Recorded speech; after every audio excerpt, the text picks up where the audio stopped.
Hi friends, good morning. ఈరోజు Sunday అని chicken biryani తయారు చేయాలని ట్రై చేస్తున్నా ఫస్ట్ టైము. ఓకే, చూడండి.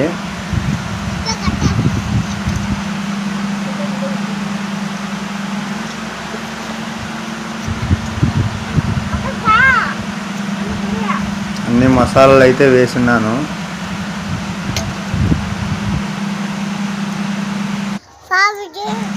చికెన్ అయితే బాగా ఎగుతోంది. వేగిన తర్వాత మళ్ళీ వాటర్ వేసుకున్నాము.